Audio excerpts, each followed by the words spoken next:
You know, if you grew up in the 1960s, you remember what freedom really felt like. No helmets, no seatbelts, and definitely no fear.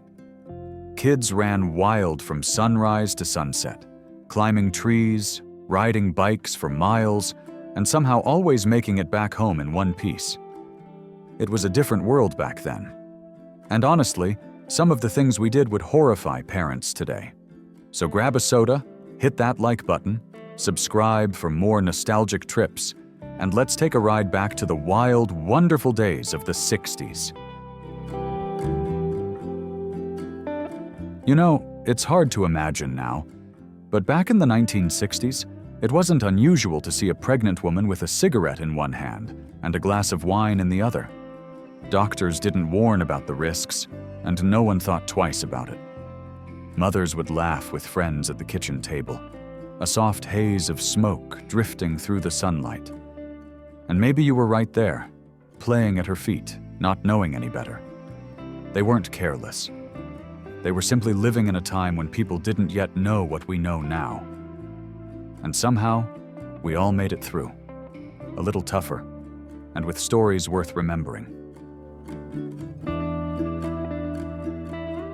Back then, riding in the car felt like freedom, not fear. Kids would pile into the front seat, no seatbelts, no booster seats, just the hum of the road and the wind through a half-rolled window.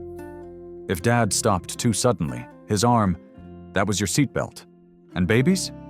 They rode up front too, sometimes in Mom's lap, smiling at the world passing by. We didn't have airbags or 5-point harnesses, just trust and maybe a little bit of luck. Looking back now, it's hard to believe how we ever made it safely. But somehow, we always did.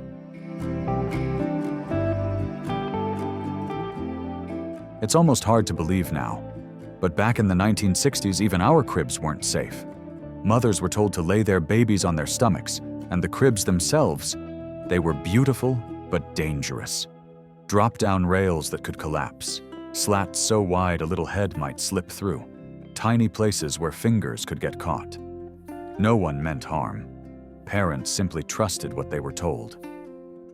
It wasn't until heartbreak and tragedy struck that real safety rules began to change. Looking back, it's a quiet reminder of just how far we've come, and how much love guided even the mistakes.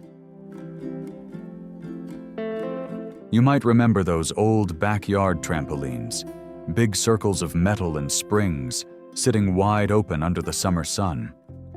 No nets, no padding, just laughter and the sound of sneakers hitting the mat.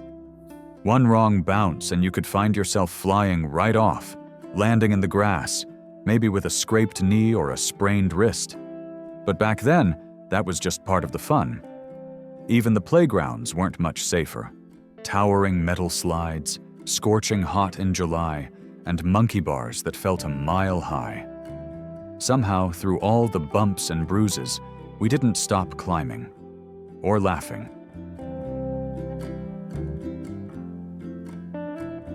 There was a time when kids didn't need carpools or constant supervision. You just grabbed your lunchbox, tied your shoes, and walked to school. Sometimes with a friend, sometimes all alone. The sidewalks felt safe, the neighbors waved, and the world seemed smaller, gentler somehow. After class, there was no rush to get home. You might stop at the corner store for a candy bar or skip a few stones in the creek before dinner. No phones, no GPS, just trust, freedom, and the quiet rhythm of childhood footsteps echoing down familiar streets. It's strange to think about it now, but in the 1960s, smoking was everywhere. And it was cool. Cigarettes dangled from lips in grocery lines, on airplanes, even around the dinner table.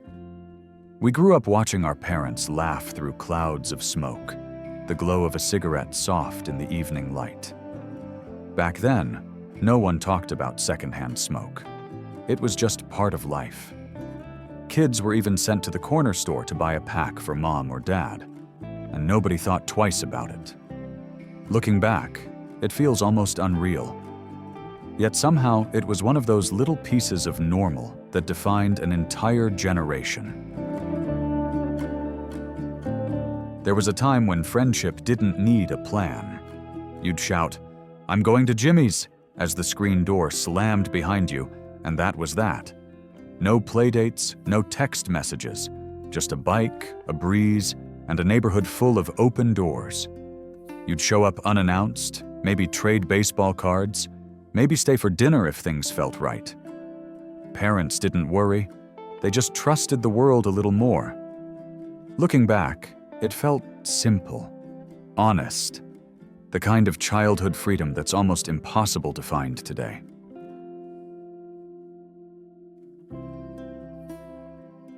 Do you remember the taste of those bright, sugary gums? The kind that lost their flavor 5 minutes in, but you didn't care? In the 60s, every kid had a pocket full of bubble gum, daring each other to blow the biggest bubble until it popped right over your nose. You'd laugh, peel it off, and start again. Teachers banned it in class, of course, but somehow we always snuck it in. And if you had enough to share, you'd make friends instantly, sealed by pink sugar and pure childhood joy. It wasn't good for our teeth, but it sure was good for the soul. There was something magical about those little candy stores on the corner. You'd walk in after school, the bell above the door jingling, and the smell, that sweet mix of chocolate, sugar, and bubble gum, would hit you right away. With just a few coins in your pocket, you could fill a paper bag with everything your mom said you couldn't have. Maybe grab a soda or a malted, sit at the counter, and feel so grown up, sipping like the adults did at bars. Nobody worried where you were, as long as you made it home for dinner. It was simple, innocent freedom, the kind that doesn't quite exist anymore. Back then, learning to ride a bike felt like freedom itself. Your dad would steady the seat, give you one good push, and then, just like that, you were on your own. The wind in your face, the sound of gravel under your tires, and the sting of scraped knees were all part of growing up. Nobody wore helmets. No one even thought about it. You just rode until the streetlights came on, chasing the sunset with your friends. It was risky, sure, but it was also pure, unfiltered childhood, the kind we only find now in memories.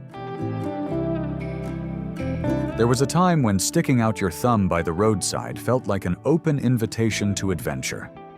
In the 60s, hitchhiking wasn't dangerous. It was a symbol of freedom.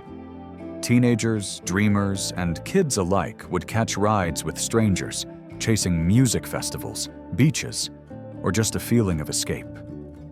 You'd climb into the backseat of a dusty old car, windows rolled down, radio humming some Beatles tune. And for a moment, the world felt endless and kind. Today, it sounds reckless, but back then, it was just another way to feel alive. There was a certain magic in those long summer days when the world outside was our playground, and the only rule was to be home by the time the streetlights flickered on. Moms would wave us off after breakfast, and we'd disappear, exploring woods, building forts, riding bikes to nowhere in particular. No phones, no check-ins, no hovering parents, just sunlight, scraped knees, and the sound of laughter echoing down the block. Looking back, it's hard to believe how free we really were, and how much we took that freedom for granted. There was something special about those sun-drenched days at the beach. The scent of salt in the air, the heat of the sand beneath your feet, and the endless stretch of blue calling your name. While parents set up their umbrellas and folding chairs, kids would already be running toward the waves, diving in with fearless joy. "Stay where I can see you," Mom would call, but truthfully, no one was really watching too closely. The lifeguards were the quiet guardians of our carefree summers, and the ocean felt like a second home. There was a time when the streets themselves were our playgrounds. In the 60s, kids filled city blocks with laughter and the clatter of stickball bats echoing between brick walls. Games like street hockey, ringolevio, and hopscotch brought every kid in the neighborhood together. We'd scatter when a car rolled through, waving as it passed, then jump right back into the game as if nothing had happened. No fancy equipment, no smartphones, just chalk, a stick, a ball, and endless imagination under the afternoon sun. Long road trips in the 60s had their own kind of adventure. With no phones, tablets, or screens to pass the time, kids had to get creative, reading, singing endless rounds of 100 bottles of beer on the wall, or just staring out at the passing fields and towns. And somehow, it seemed perfectly normal to stretch out in the back window of the car, small bodies wedged above the seats, catching naps as the scenery blurred by. It was risky, yes, but it felt like freedom on wheels, a small, unforgettable part of growing up in that era. Discipline in the 60s had a much harder edge than we're used to today. A misstep could mean a quick smack on the head, a ride over dad's knee, or the dreaded belt chase around the house. Kids learned to obey, sometimes out of fear, and threats like, "Just wait until your father gets home," were all too common. It was considered normal, even necessary. But looking back, we can see how those sharp lessons left a mark. Many of us carried the echoes of that discipline well into adulthood, shaping who we became long after the punishments ended. Childhood in the 60s came with a thrill and a fair share of danger. Beyond the safe classics like Monopoly or Candyland, there were toys that would make today's parents shudder. Swing Wing let kids whirl a hula hoop-style helmet around their heads, risking whiplash with every spin. Jarts, those hooked flying darts, could strike unsuspecting friends. BB guns and cap guns crackled with tiny explosions, adding excitement and a hint of fear. Looking back, it seems reckless, but in that moment, every scraped knee and startled shout was part of the adventure, a badge of childhood bravado. As we wrap up this trip down memory lane, it's incredible to think about all the wild, free-spirited adventures of a 60s childhood and how we somehow survived them all. Maybe that's exactly what made growing up back then so unforgettable. The lessons in freedom, courage, and imagination were learned in the most unexpected ways. If these memories brought a smile to your face, make sure to like, share, and subscribe. Let's keep celebrating those good old days, together, right here.